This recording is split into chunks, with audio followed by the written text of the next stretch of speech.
Me llamo Lucero. Tengo 36 años. Desde hace algunos años vivimos con mi esposo y mis hijos en la casa de su madre, Isabel. Así ocurrió después de que Mateo perdió su trabajo y mi sueldo no alcanzaba para mantener un hogar propio. Al principio pensamos que sería algo temporal, pero el tiempo pasó y nunca encontramos nuestro propio rincón. Isabel no puso objeciones. De hecho, le gustaba que la casa volviera a estar llena de gente, de voces, de movimiento. Los niños llenaban el espacio y ella se sentía necesaria. Ramiro, mi suegro, también solía estar en esta casa con frecuencia, aunque hacía mucho tiempo que estaba divorciado de Isabel. Vivía en un departamento cercano, pero casi todos los días pasaba.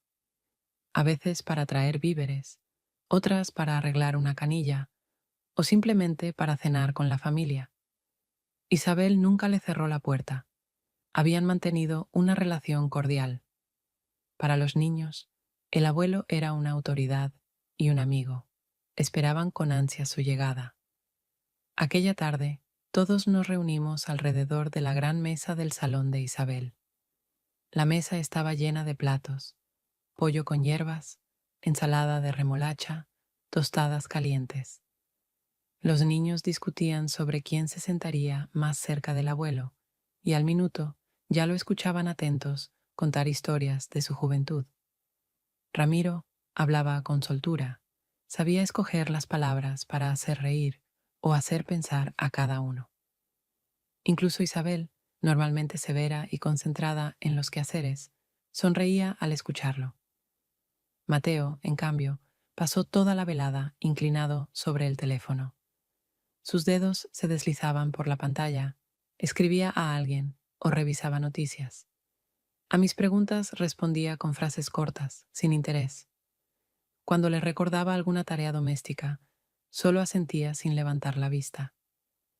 Yo ya estaba acostumbrada a ese comportamiento, pero esa vez me dolió más que de costumbre. Intenté mantener la conversación con los niños. Les hablé de un libro nuevo que estábamos leyendo juntos, pero apenas me escuchaban. Al final, la atención se la llevó Ramiro. Él hacía bromas, hacía preguntas, como si de verdad le importaran sus opiniones. Su voz era cálida, tranquila, y los niños se inclinaban hacia él. Sentí un nudo en el pecho, como si alguien hubiera ocupado mi lugar junto a ellos. Alcé la mirada y me crucé con los ojos de Ramiro. Estaba sentado enfrente, con un vaso de agua en la mano. Su mirada se detuvo en mí, más tiempo del que la cortesía exigía. No había en ella nada indebido, pero sentí que me veía de verdad, no como Mateo últimamente. La sensación fue extraña, como si alguien hubiera abierto una ventana en una habitación donde hacía mucho faltaba aire. Después de la cena, Isabel fue a la cocina a recoger. Los niños salieron al patio a jugar. Mateo desapareció en su cuarto con el teléfono. Yo me quedé sentada, pensando que la noche terminaría como siempre. Yo en la cocina lavando platos, él en su mundo virtual. Pero aquella mirada permanecía en mí, como un punto invisible que cerraba mis pensamientos. Me levanté y fui a ayudar a mi suegra. Desde la cocina se escuchaban las risas de los niños y la voz de Ramiro, que hablaba con ellos. Todo parecía cotidiano, pero dentro de mí ya nacía la sensación de que esa tarde sería el comienzo de algo distinto. La noche siguiente, todo transcurrió casi de la misma manera de siempre. La cena en común, los niños interrumpiéndose entre sí para contar sus novedades de la escuela, Isabel manteniendo el orden en la mesa e insistiendo de vez en cuando en que todos comieran más despacio. Y Mateo, otra vez absorto en su teléfono, respondiendo mensajes como si no estuviera rodeado de personas vivas, sino en otro mundo. Yo ya no tenía fuerzas para llamarle la atención, porque cada vez terminaba igual. Él se desentendía, hacía una broma o se levantaba de la mesa para irse a su cuarto. Así que fingía que todo estaba bien y recogía los platos de manera mecánica para terminar cuanto antes. Cuando todos se dispersaron por las habitaciones, e Isabel, cansada por las tareas del día, subió a la suya, me quedé en la cocina para terminar de lavar los platos. El silencio de aquella pequeña estancia, interrumpido solo por el murmullo del agua, me daba la ilusión de estar unos minutos a solas con mis pensamientos. Me concentré en los platos, intentando no analizar la velada, no comparar a Ramiro con Mateo, y menos aún recordar aquella mirada de la noche anterior. Pero, como siempre ocurre, cuanto más quieres apartar algo de tu mente, con más fuerza regresa. No lo oí entrar.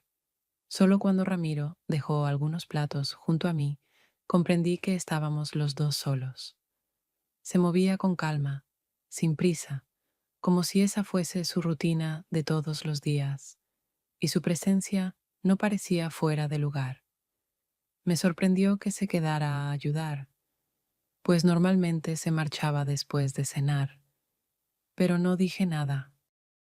Tomó un paño y empezó a secar los platos ya limpios, sin pedir permiso, como si supiera que yo no me opondría. ¿Sabes? A veces siento que aquí ya soy de más, dijo de repente. Sus palabras me removieron por dentro.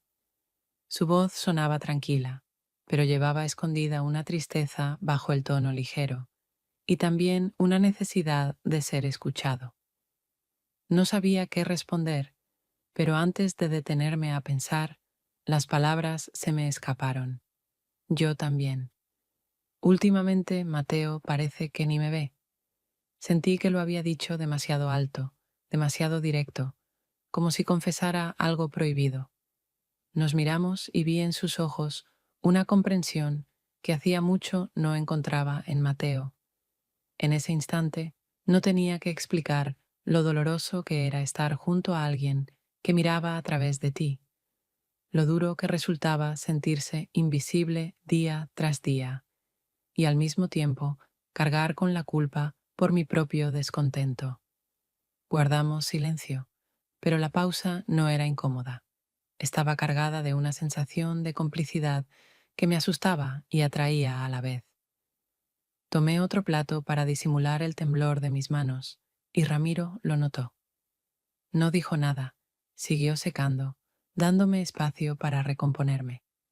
Cuando terminamos, coloqué la última taza en la repisa e hice como que todo estaba en orden, aunque por dentro tenía un torbellino. Ramiro dejó el paño y antes de irse, dijo en voz baja: «Eres una mujer fuerte, pero no deberías cargar con todo tú sola». No respondí, porque no sabía cómo hacerlo. Sus palabras se quedaron conmigo, y toda la noche las repetí en mi mente, sintiendo que desde ese momento nuestra relación ya no volvería a ser la misma. Pasó una semana desde aquella conversación en la cocina, y durante ese tiempo sentí que algo invisible había cambiado entre nosotros.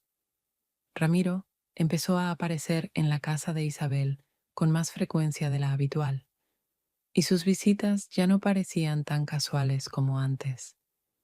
Llegaba con bolsas de víveres que decía haber comprado pensando que podían servirnos, con pequeños regalos para los niños, o simplemente con la excusa de revisar que todo funcionara en la casa, porque Isabel nunca avisa cuando algo se estropea.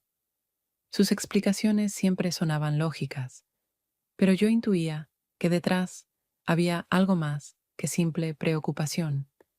Yo trataba de mantener la calma, de no dar importancia a esos momentos que pasábamos juntos en la cocina, colocando las compras, comentando recetas o hablando de trivialidades. Pero para mí, esos instantes significaban mucho más. Me descubrí esperando su llegada, con una ansiedad creciente.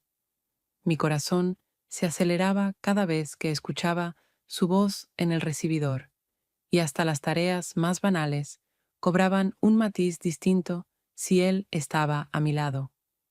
Una tarde, Mateo volvió del trabajo antes de lo esperado y nos sorprendió a Ramiro y a mí mientras guardábamos las bolsas. Sentí una oleada de nerviosismo porque sabía que, desde fuera, podía parecer que pasábamos demasiado tiempo juntos. Mateo, sin embargo, reaccionó a su manera. Sonrió y dijo con aire burlón: «Veo que pronto tú y papá abrirán una tienda, de tanto que se entretienen con estas bolsas». Su tono sonaba irónico, pero no especialmente duro. Isabel rió de inmediato, y los niños se sumaron, diciendo entre carcajadas que el abuelo siempre traía cosas más ricas que las que yo compraba. Yo también sonreí, aunque en mi interior no lo sentí como un chiste, sino como una advertencia peligrosa, como si Mateo hubiera tocado sin saberlo la línea que yo ya estaba cruzando. Hice como que lo tomaba con naturalidad, pero en ese preciso instante algo se removió dentro de mí. No era solo el miedo a que nos sospecharan, sino la conciencia de que entre Ramiro y yo realmente estaba germinando algo que iba más allá de la cercanía familiar.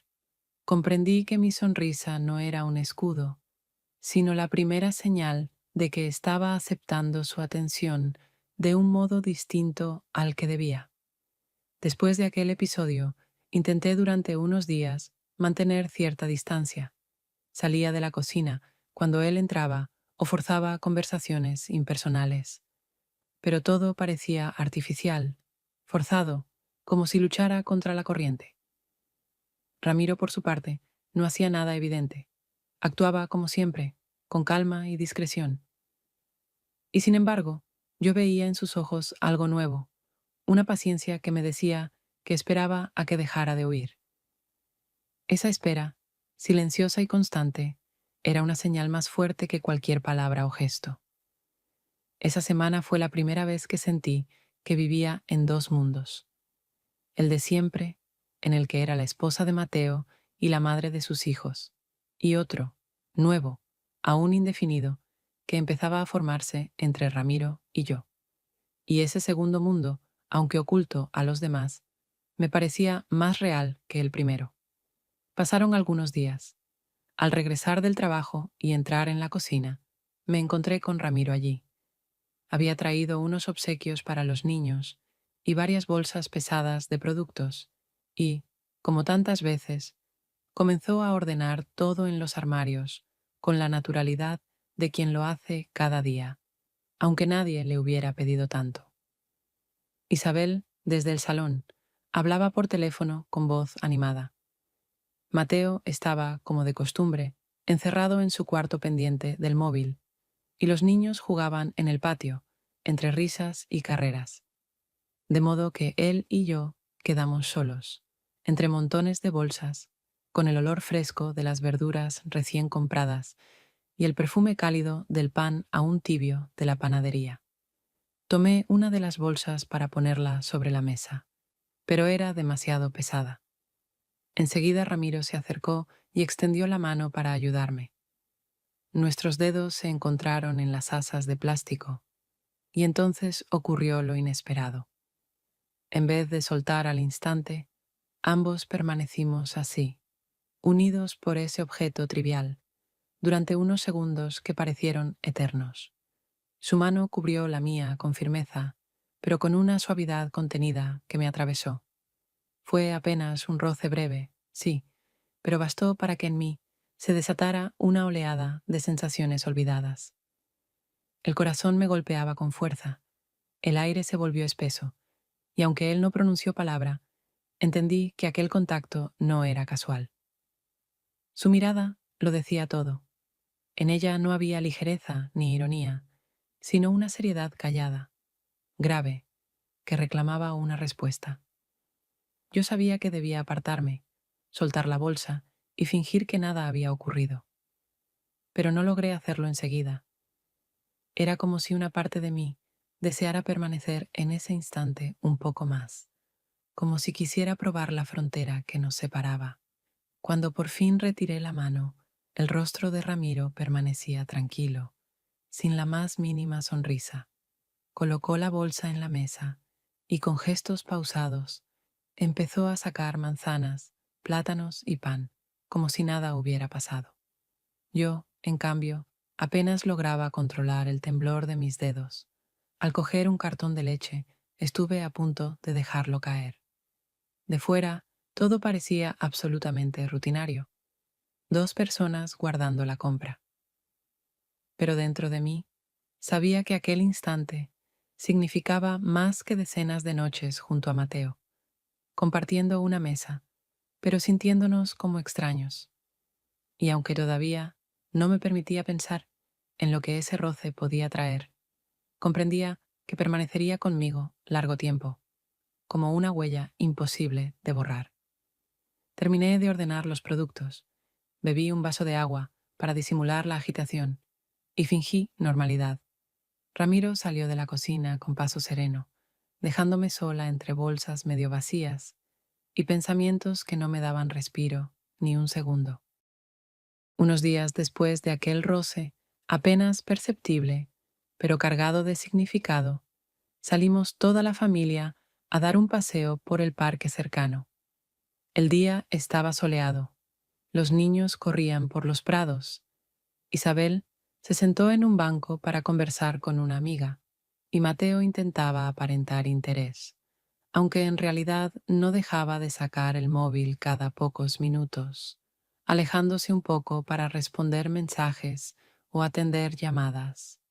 Parecía como si cada uno de nosotros viviera en su propio mundo, aunque de cara a los demás todo se veía como una excursión familiar más, de esas que habíamos repetido tantas veces.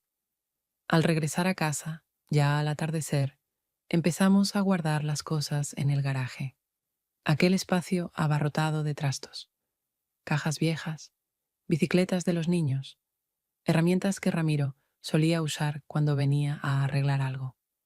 Mateo, diciendo estar cansado, subió a la habitación. Isabel llevó a los niños para que se cambiaran de ropa, y yo me quedé colocando las mantas y los termos en un estante. Ramiro entró tras de mí, y aunque era lo más natural del mundo, él conocía mejor que nadie ese lugar. En mi interior, sentí con claridad que no era casualidad que nos encontráramos allí, solos. El garaje estaba en penumbra. Una débil luz del farol de la calle entraba por la pequeña ventana, proyectando sombras alargadas sobre las paredes. El olor a polvo se mezclaba con el penetrante aroma de la gasolina que escapaba de una vieja lata en un rincón. Me agaché para levantar una caja, y en ese mismo instante sentí cómo Ramiro se acercaba hasta quedar tan próximo que su respiración rozó mi rostro. Levanté la cabeza y nuestras miradas se encontraron en la penumbra, sin testigos, sin instrucciones sobre cómo comportarse. Él se inclinó despacio, sin prisa, como dándome tiempo a apartarme si quería. Pero yo no lo hice, y un segundo después, sus labios tocaron los míos. No fue un beso ruidoso ni desbordado, sino más bien un estallido silencioso en mi interior. En él había todo lo que llevaba años sin sentir: atención, ternura y al mismo tiempo una firmeza que me desarmaba. No respondí por completo, pero tampoco lo rechacé. Permanecí en ese instante, consciente de que acabábamos de cruzar otra frontera, una de la que ya no había vuelta atrás. Cuando salimos del garaje, Ramiro se comportó como si nada hubiera pasado. Tomó otra caja y la llevó escaleras arriba con calma. Yo, en cambio, me quedé unos segundos en la penumbra, tratando de recuperar el aliento y borrar de mi rostro cualquier huella de agitación. Dentro de la casa, Mateo me miró con una atención inusitada. Su expresión era breve, pero punzante, y con una sonrisa cargada de sarcasmo, dijo: «Hoy estás tan callada como si alguien te hubiera arruinado el humor». Sus palabras sonaron como un comentario trivial, pero en sus ojos había demasiada seriedad. Comprendí que intuía algo más que una simple sospecha.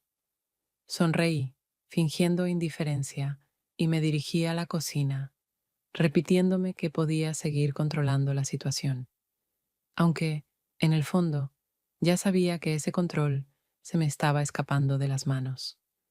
Pasaron unos días después de aquella noche en el garaje, cuando por primera vez Ramiro y yo nos permitimos algo más que miradas o roces disimulados. Yo había logrado convencerme de que podía mantener la apariencia de normalidad. Mateo seguía comportándose como de costumbre. Isabel estaba absorta en las tareas de la casa y los niños ocupados con la escuela. Pero la tensión, invisible y acumulada en capas, crecía poco a poco, y el momento en que todo estallaría llegó antes de lo que esperaba. Una tarde, al volver del trabajo, decidí usar un frasco de perfume que llevaba años casi olvidado en el estante. Lo rocié sobre mi cuello y muñecas sin pensar demasiado. Un gesto pequeño, para mí, para recordar que todavía era mujer y no solo madre cansada y ama de casa. Jamás imaginé que aquel detalle insignificante se convertiría en el inicio de un conflicto.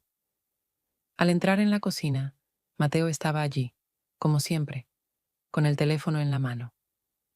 Apenas crucé la puerta, levantó la vista. Se inclinó un poco hacia mí, olió el aire y, con una sonrisa cargada más de amargura que de humor, preguntó para quién me había adornado con ese aroma. Sus palabras me golpearon de forma inesperada. Intenté mantener un tono sereno, contestando que lo había hecho por mí, porque también tenía derecho a sentirme mujer, no solo un cuerpo agotado por las rutinas. Pero él no cedió. Continuó, diciendo que era extraño verme de repente interesada en mi aspecto, y añadió que quizás la razón no era mi deseo de sentir algo nuevo, sino otra persona que me había hecho recordar esas cosas. Esa frase me atravesó como un cuchillo. Aunque no pronunció el nombre, en el fondo insinuaba lo que yo temía, a Ramiro.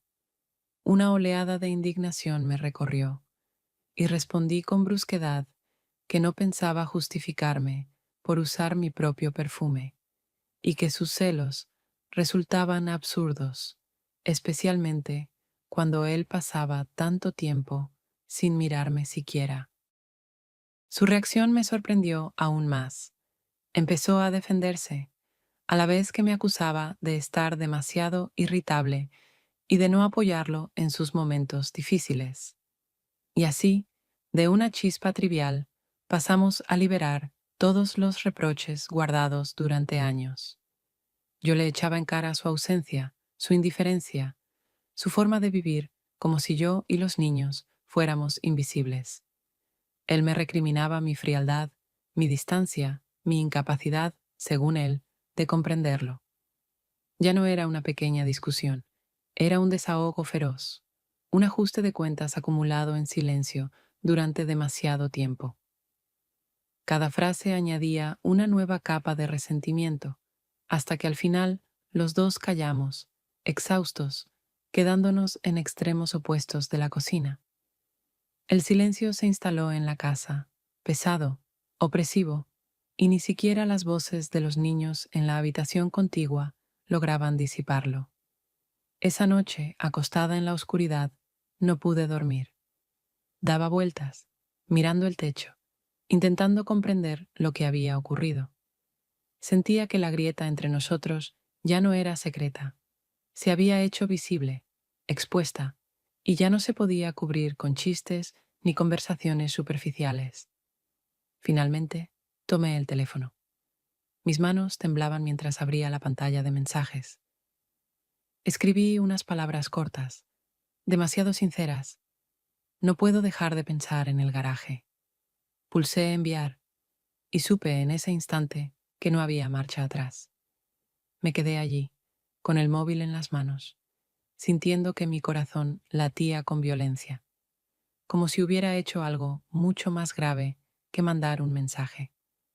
Comprendí que desde ese momento Mateo y yo estábamos en lados distintos, y que Ramiro se había convertido en esa línea que dividía mi vida en un antes y un después.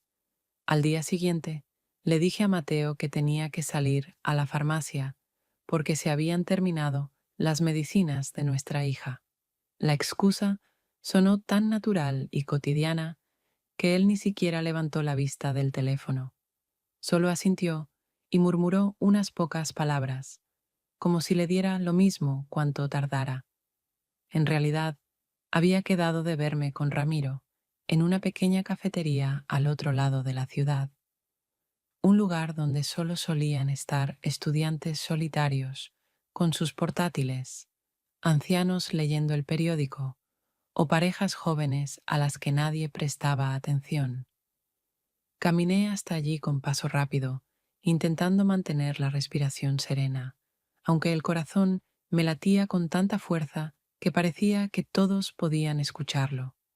Cada semáforo, cada parada, cada posible encuentro con un conocido me parecía una amenaza, como si todo fuera a descubrirse en cualquier momento. Ramiro me esperaba en la puerta, con un paraguas en la mano, aunque la lluvia ya había cesado. Ese pequeño gesto, tan propio de él, de cuidar a los demás, me conmovió más que cualquier palabra. Entramos y nos sentamos en una mesa junto a la ventana. Pedimos café y unos croissants para no llamar la atención, y enseguida empezamos a hablar como si hubiéramos estado conteniendo las palabras durante mucho tiempo. La conversación fluyó con naturalidad. Él me contaba sobre su trabajo, sobre pequeños problemas de salud. Yo le hablaba de los niños, de anécdotas de la casa. Comentamos libros que habíamos leído, recordamos cosas del pasado que creíamos olvidadas, pero que volvían a la vida en esa mesa, porque nos revelaban el uno al otro, no como familiares, sino como dos personas reencontrándose. Me sorprendía lo fácil que era hablar con él. Con Mateo, cualquier charla se agotaba en formalidades o desaparecía bajo su indiferencia. En cambio, con Ramiro sentía que cada palabra era escuchada con atención, sin prisas, sin interrupciones. Me descubrí deseando prolongar esa charla, como si el tiempo se detuviera a nuestro alrededor. Su mirada fija, concentrada en mí, me cortaba la respiración. En esos ojos no había juicio, solo aceptación. Al salir, el aire fresco de la tarde olía a asfalto húmedo. Las farolas iluminaban con un resplandor amarillo y apenas había gente en la calle. Ramiro se detuvo, me miró con tanta intensidad que ya sabía lo que iba a ocurrir. Se inclinó despacio, dándome espacio para retroceder, pero no lo hice. El beso llegó seguro, sin vacilaciones, arrebatándome lo poco que quedaba de control. Me abrazó con firmeza y cuidado, y yo correspondí, sabiendo que esa mueca borraba la frontera entre lo permitido y lo prohibido. Al volver a casa, llevaba en la mano una bolsa pequeña con medicinas, el accesorio perfecto para mantener la apariencia. Me comporté como si hubiera estado fuera unos minutos. Bromeé con los niños, ayudé a Isabel con la cena. Todo parecía normal, pero por dentro ardía. Cada mirada, cada roce de Ramiro seguía conmigo, y entendí que estaba entrando en una doble vida de la que ya no habría retorno. Habían pasado algunos días desde nuestro encuentro en la cafetería, y yo ya me había convencido de que sabía ocultar lo que estaba ocurriendo entre Ramiro y yo. Pensaba que nadie lo notaría jamás. Continuábamos viéndonos en la casa de Isabel, siempre rodeados de movimiento y ruido. Esa rutina de voces de niños, conversaciones en la mesa y tareas domésticas nos daba una ilusión de seguridad. En medio de todo ese bullicio, nuestras miradas y pequeños roces parecían simples casualidades que nadie percibía. Yo caminaba confiada, convencida de que podía mantener el control. Pero entonces sucedió lo que me obligó a enfrentarme con la fragilidad de esa ilusión. Por primera vez, comprendí lo delgada que era la línea que habíamos cruzado. Era una tarde cualquiera. Isabel estaba preparando la cena. Mateo se hallaba, como siempre, abstraído en su teléfono, y los niños hacían deberes en sus cuadernos. Yo ayudaba en la cocina, y Ramiro también estaba allí, como tantas veces, ordenando frutas y cortando pan con la calma de quien se ha ganado un lugar natural en ese espacio. Hablábamos de cosas triviales, frases que para cualquiera serían insignificantes, pero bajo ellas latía esa tensión secreta que desde hacía tiempo nos unía. Y fue entonces cuando ocurrió. Al entregarme un plato, sus dedos rozaron los míos. No fue un gesto rápido. Su mano permaneció sobre la mía unos segundos más de lo necesario. El aire entre nosotros se cargó de electricidad y en ese preciso instante, sin que lo advirtiéramos, mi hija entró en la cocina.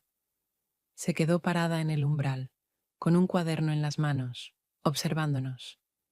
En sus ojos no había sorpresa ni enojo, sino una mirada penetrante, demasiado madura para su edad.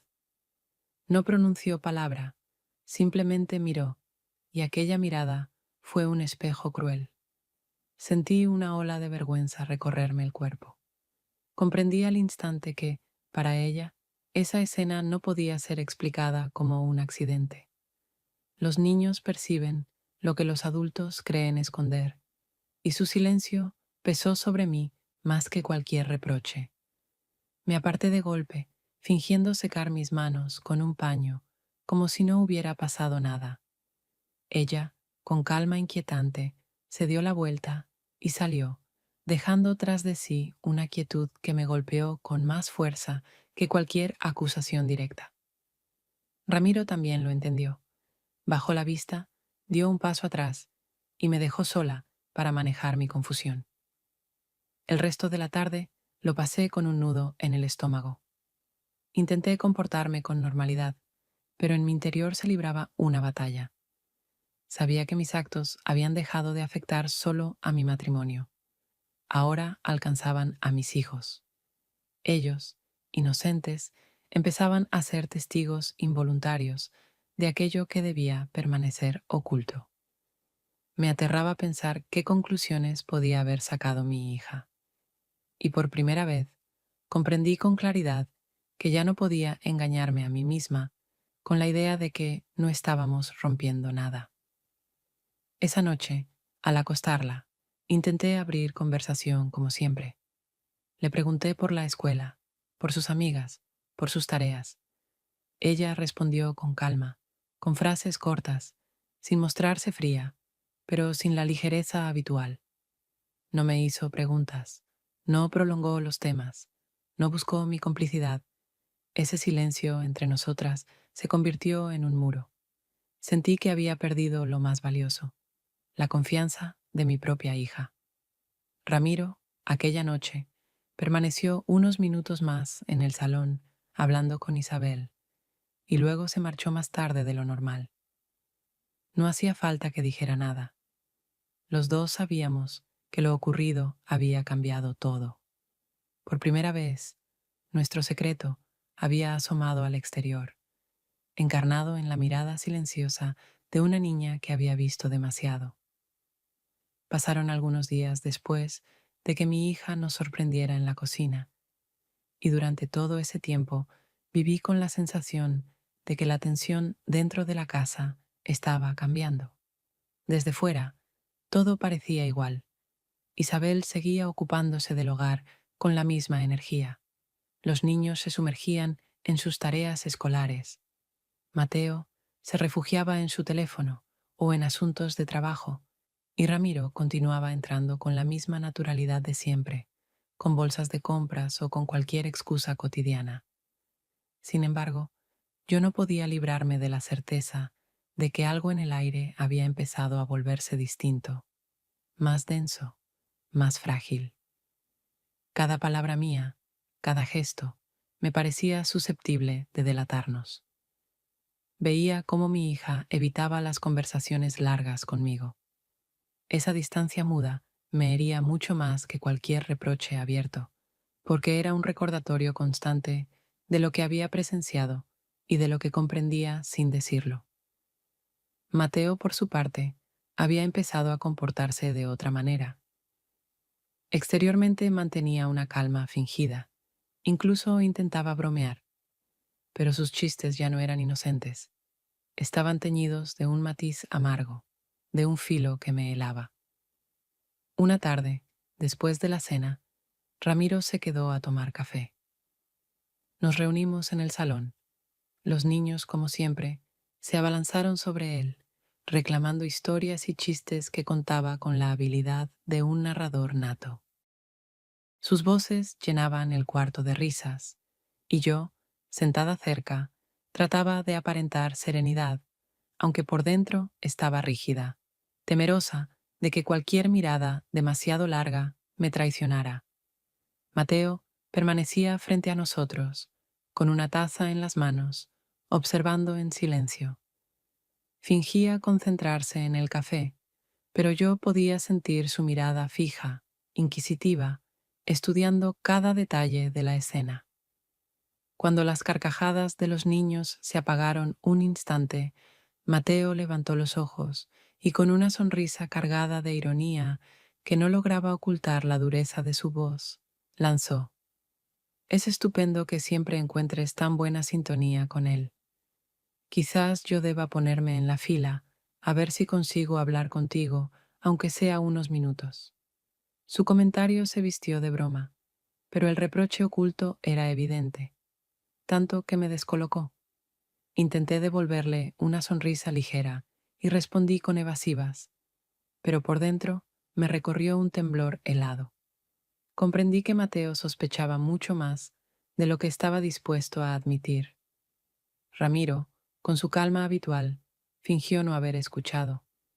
Continuó con sus historias para los niños, pero vi cómo sus manos, aferradas a la taza, estaban tensas. Él también había entendido el mensaje. Mateo no hablaba al azar, estaba tanteando, vigilando, dejando caer advertencias envueltas en sarcasmo. Aquella noche, cuando todos se retiraron a sus habitaciones, me quedé un momento sola en la penumbra del salón. La casa parecía en calma, pero dentro de mí la inquietud crecía. Supe con certeza que el frágil equilibrio que intentábamos mantener se estaba resquebrajando. Mateo ya no era un espectador distraído, era un observador agudo que esperaba la confirmación de lo que en su interior ya sospechaba. Me fui a la cama con un presentimiento oscuro, que nada volvería a ser sencillo. Cualquier mirada, cualquier palabra, incluso un silencio demasiado prolongado podía delatarnos. Y aunque quise convencerme de que aún tenía control, en el fondo sabía que el momento en que Mateo dijera abiertamente lo que pensaba estaba cada vez más cerca. Unos días después de aquel comentario envenenado, Isabel decidió organizar un almuerzo familiar. Preparó la mesa con un cuidado especial, como si quisiera recordarnos que, pese a todo, seguíamos siendo una familia. Había sopa caliente, bandejas de carne y verduras, cestas de pan y varias botellas de vino. Los niños, acostumbrados ya a esas reuniones, estaban alegres y ruidosos, compitiendo por contar sus historias de la escuela o mostrar los dibujos que habían llevado para su abuela. Yo también procuraba parecer relajada. Hablaba con los niños, bromeaba, incluso me permití reír, consciente de que eso era lo que todos esperaban de mí. La esposa, la madre, la nuera que irradiaba calidez. Ramiro, sentado a mi lado, añadía sus chistes, completaba mis frases, y juntos creábamos una conversación ligera que parecía natural. Incluso Isabel sonreía, deteniéndose a escucharnos con interés. Mateo, en cambio, se mantenía apartado, como si estuviera fuera de sintonía con la escena.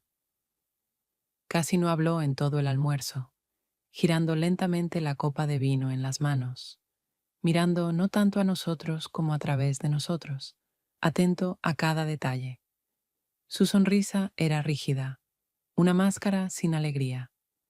Sentía sus ojos clavarse en mí y en Ramiro, y aunque no pronunciaba nada, comprendía que su silencio era más peligroso que cualquier reproche abierto.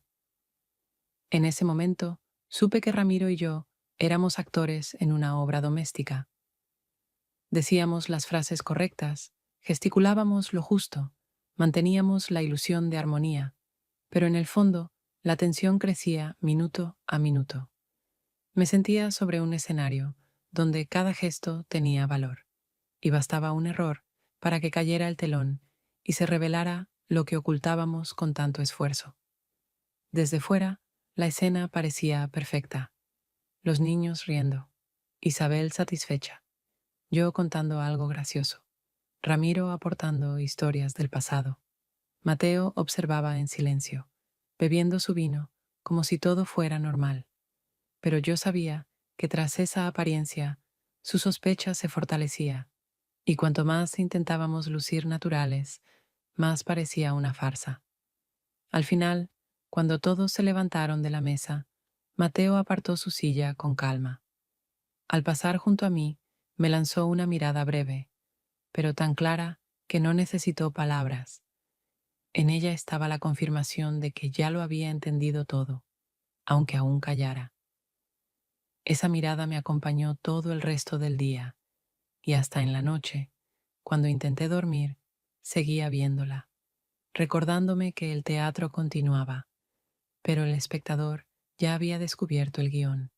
Unas semanas después de aquel almuerzo, Mateo anunció que debía irse de viaje de trabajo durante unos días.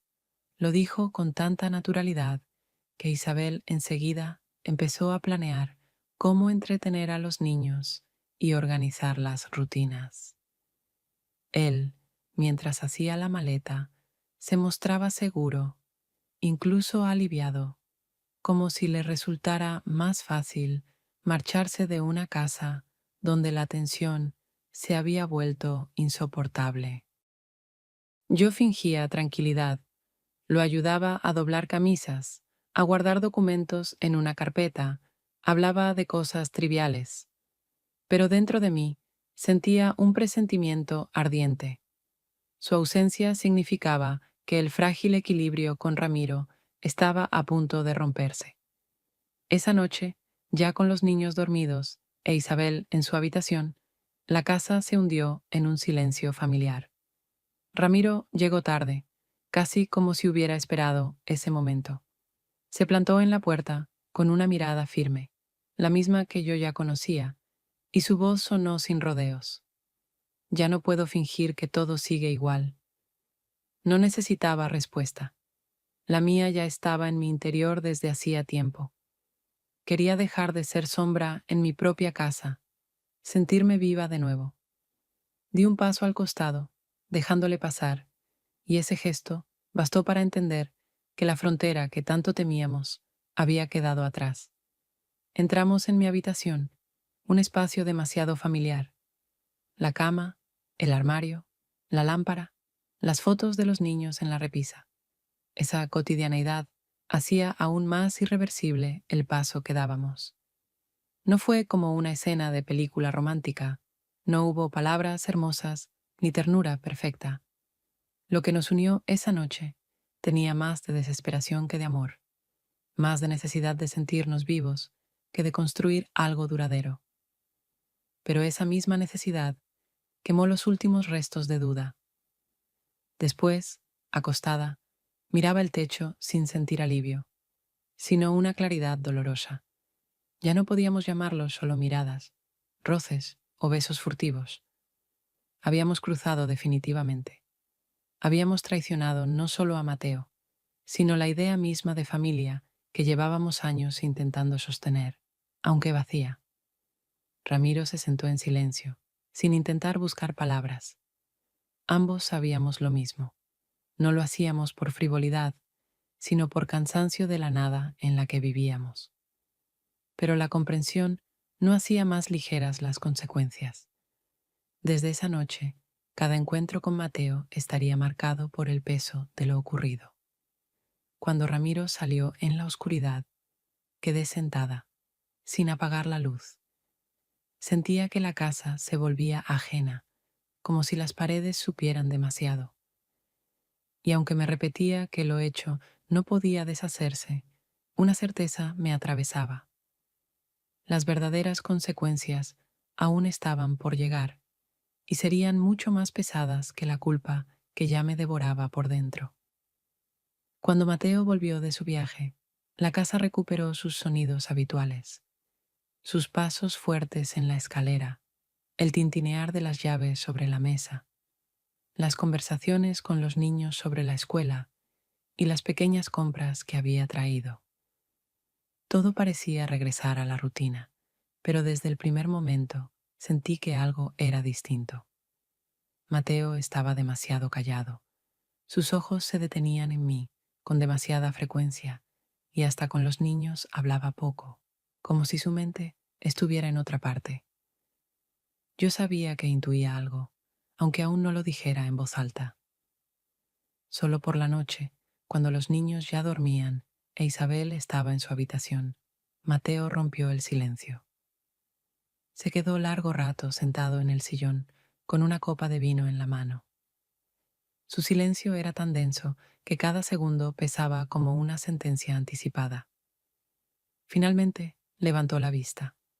Su voz sonó pareja, sin gritos, pero esa calma era más dura que cualquier alarido. No voy a competir con mi propio padre. O estás con él o conmigo, pero elige con honestidad, sin juegos. Sus palabras me golpearon más fuerte que cualquier reproche. Decían con claridad que todo lo que habíamos intentado ocultar ya le era evidente. Todas las miradas, los gestos, las escapadas se condensaban ahora en una verdad imposible de negar. Al día siguiente, al salir de la casa, vi a Ramiro bajo la ventana. Estaba empapado por la lluvia, con el rostro firme y los puños cerrados. Me miró con una seguridad sin titubeos y dijo solo unas pocas palabras. Ya no quiero esconderme. Si estás conmigo, es hasta el final. Me quedé en el umbral, mirándolo. En mi mente se superponían dos imágenes. La de Mateo anoche, sentado con voz fría y sin piedad, y la de Ramiro ahora, empapado, dispuesto a todo. Comprendí que mi decisión sería un veredicto para toda la familia, para mis hijos, que aún ignoraban la verdad, para Isabel, que había confiado en nosotros, para Mateo, que aunque me hubiera tratado con indiferencia tantos años, seguía siendo mi esposo. El agua de la lluvia le corría por el rostro a Ramiro. Sus manos apretadas mostraban la impaciencia de quien está preparado para perderlo todo. Yo sabía que hablaba en serio. Estaba dispuesto a romper con su hijo y con todos los lazos, si eso significaba quedarse conmigo. Permanecí inmóvil, sin avanzar ni retroceder. Dentro de mí se libraba la batalla. Una parte deseaba volver a la rutina segura, aunque fría, al lado de Mateo. La otra quería lanzarse a Ramiro, porque con él había vuelto a sentirme viva. Entendí entonces que estaba en una encrucijada sin caminos correctos ni equivocados, solo sendas que traerían pérdidas.